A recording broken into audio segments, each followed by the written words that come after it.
younger players who are angling towards pro tour sort of tennis, you notice that they all have bags of kit. They all step on court. They all have their warm-up routine. They all set out their equipment. They're doing it properly.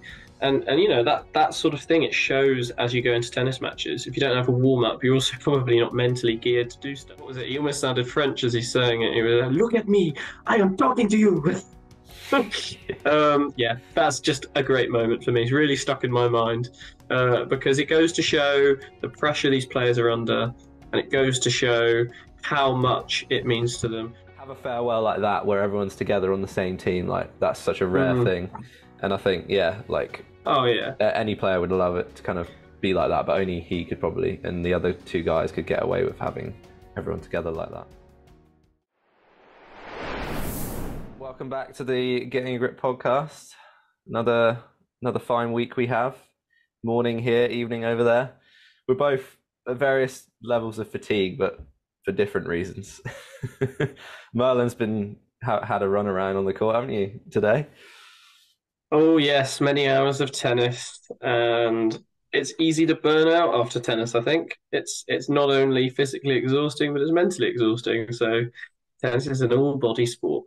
Yeah, I'm feeling that as well. Trying to find the time to play properly when you're coaching a lot is it's a bit of a struggle. It's like, I could take this period to rest and like recover physically and mentally, or just blast yourself so you feel forever fatigued. Anyway, players who will be feeling a little bit fatigued are the pro players who actually have now coming into their end of season break. As we've wrapped up the finals on both the men's and women's side. I see Nadal's like going around South America with Casper Ruud, I think. I don't know, maybe like promoting his like Nadal stuff, or I don't know if he has like charity stuff. Oh yeah. But it's funny looking at the pictures because it's like it's almost like he's trying to replace Roger with like an up and coming player. He's like, yeah, you come along and someone to fill the void. Now that Roger's gone, Roger's like off doing his thing. I don't know, in Japan or whatever, wherever he is. I think he was in Wimbledon actually the other day as well. Don't know what he was doing there, but kind of a bit of a weird time to go there in the sort of middle of winter. But anyway, do what you want, I guess. But yeah, so yeah, we're at the end of season. Time for players to get in their recovery. I think this is normally well, when Murray was in his peak, this is when we'd always hear about him going over to Miami or whatever it is to do his training block. Yeah. He had his penthouse apartment. He'd do his training block in Miami. Yeah. You'd always, all the players had their own little pads. Yeah, you'd always have like the BBC personality or sports personality awards, and it'd always be Murray like outside his court in Miami or whatever, accepting the award. I wonder if he's doing that again this year. Actually, don't really hear as much about that these days. Maybe because he's not winning as much. Accepting an award? I certainly don't think so. Definitely not. Award for most metal hip goes to. Anyway, yeah. So this is a time where players are getting in their recovery. Probably something that we could all learn a little bit from, I guess. Us kind of more clubby players, even just with like warm-ups before matches and stuff.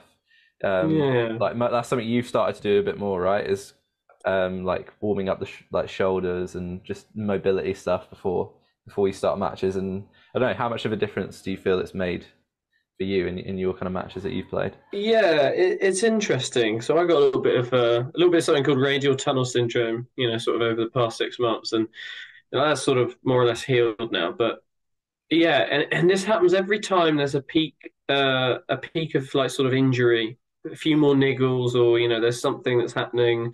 And I remember a few years ago, it was like my knee, which is when we first started hitting with each other, and I kept saying, "Sorry, can't play because my knee hurts." So there's loads of reasons that obviously you want to avoid getting injured. The major one being you can't functionally hit a tennis ball or move around on a tennis court. But yeah, a lot of people fail.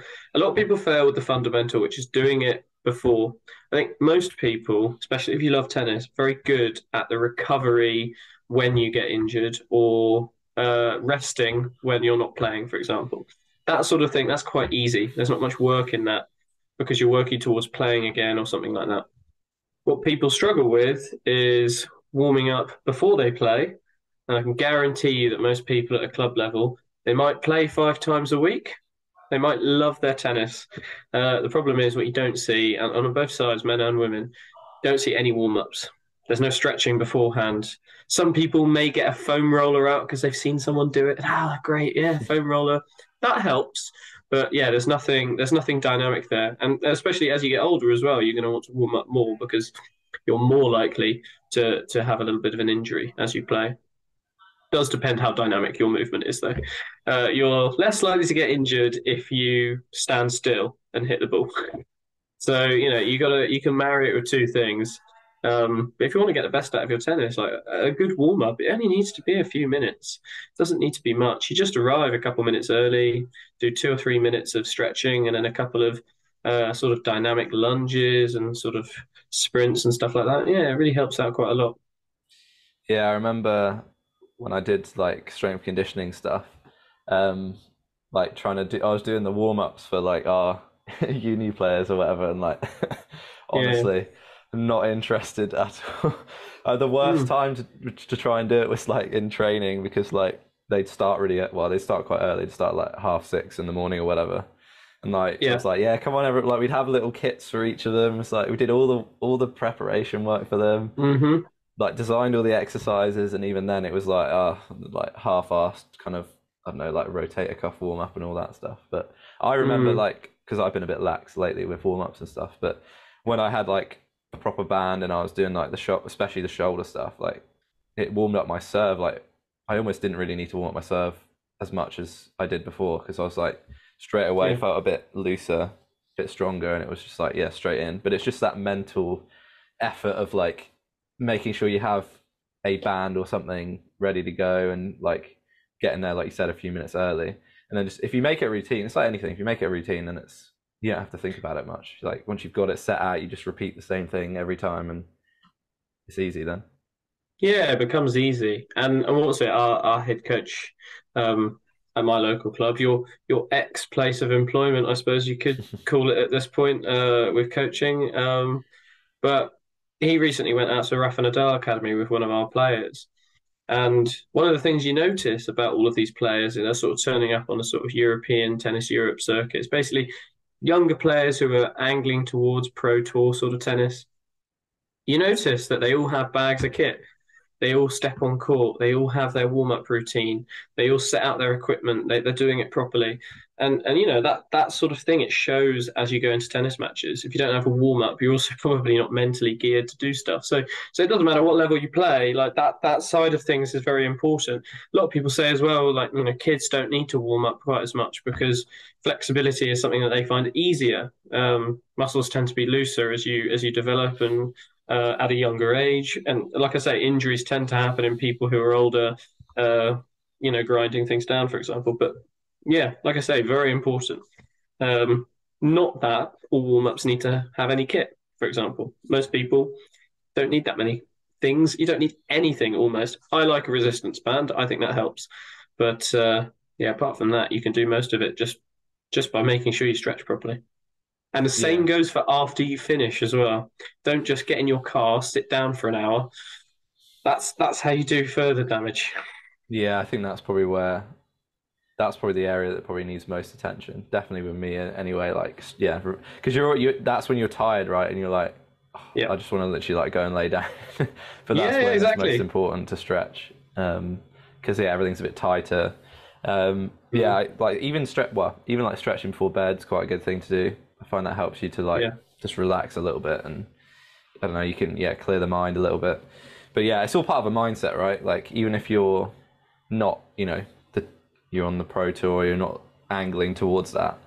It's just like yeah, it helps you get in that mindset ready to play a match, and like it's just part of that yeah the preparation. You include Yeah. like when you warm up normally, you do the little hit. You go from the baseline, you go at the net, you do all that stuff. Mm, So just add on that little bit before then as part of that kind of warm up routine, and then just make it yeah. all one thing.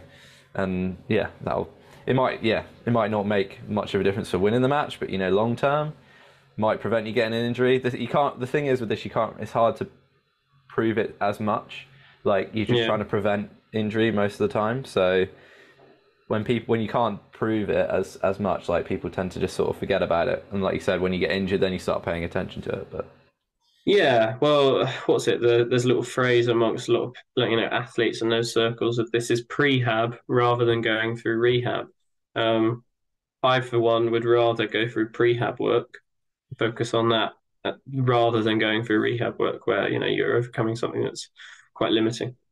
yeah, well, yeah, let us know kind of what your warm up routines are if you have any, and if you do any sort of post match stuff as well. I know I'm a bit lax with that. And yeah, it'd be interesting to see kind of how many people actually do it.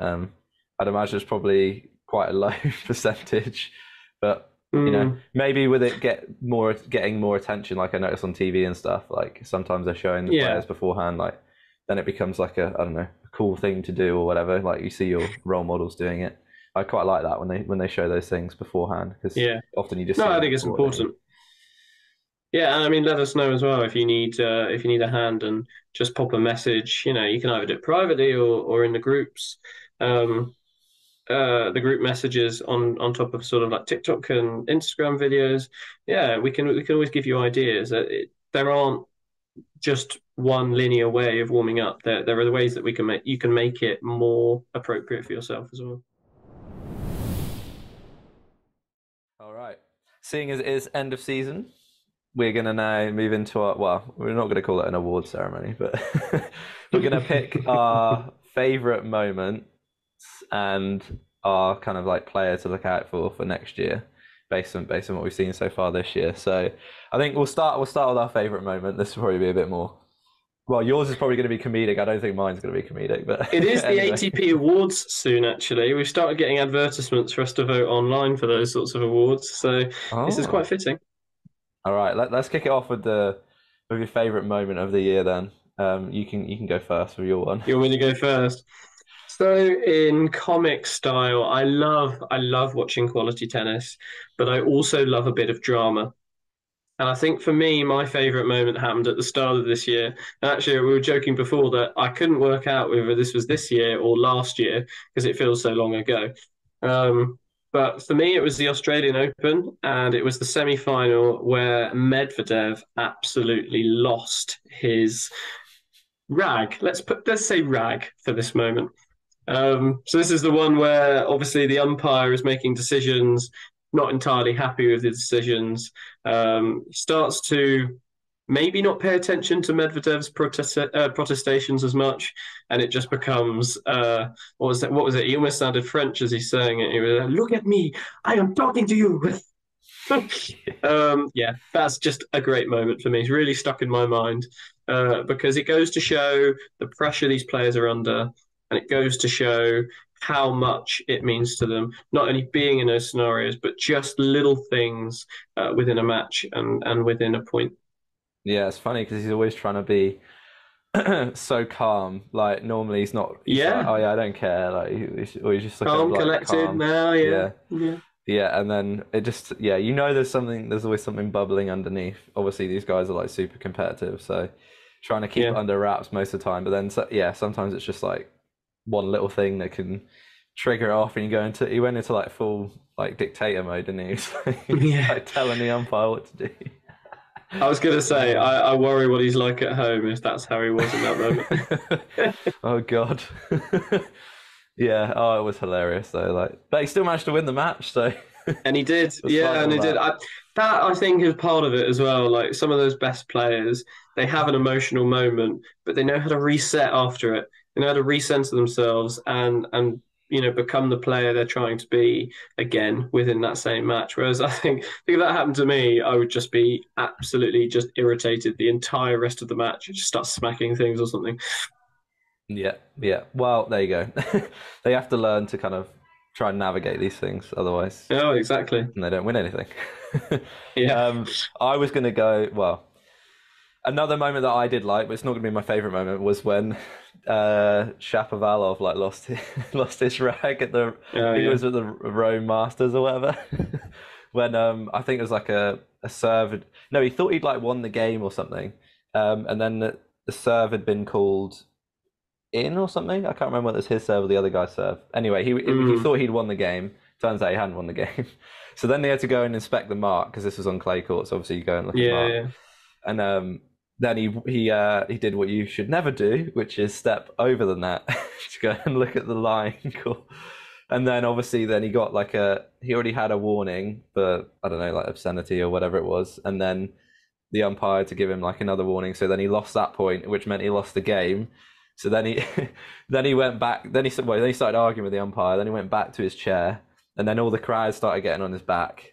yeah, And then he literally like just completely lost it, and he started like shouting at them to like F off or whatever. Like the whole yeah. crowd, like, oh yeah, that's really gonna do it, isn't it? And yeah, and then he just Turn on the fans, why don't you? again, I still think he won the match though in the end. But yeah, there you go. That's the kind Yeah. of thing these players have to deal with. Anyway, that isn't my favorite moment. My favorite moment is a sad moment. Oh, It's yeah, of it's course it the is. it's the farewell for our man Federer at the Labour Cup. It was just Yeah, well, it yeah, wasn't so well. I wouldn't say it's so much as sad. It was just really nice having like the big four guys together and yeah. then playing that last doubles match with Rafa. Even though they lost, it was like still quite an entertaining match. And then the whole like the never-ending speech afterwards, where Jim Courier kept like poking him for like more questions and stuff. Oh yeah, the man's weeping in front of Yeah, you, and Jim's just cracking on with the next question. It's just like I can see you're upset, but Roger, would you let me ask another question for the fans? give me more tears. How Yeah, many tears can we get out of you? Yeah, and it was just really nice.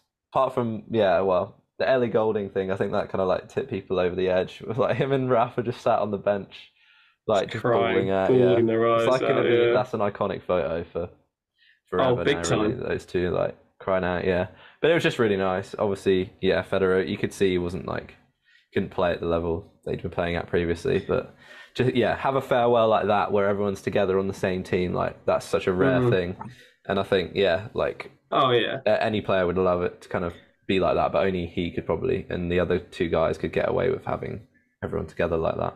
I tell you what, I'm really glad you chose that as your moment because it was a close toss up with that moment, but not for the reason you said. It wasn't the Federer farewell element. It was the thing that happened a couple of days before that final match.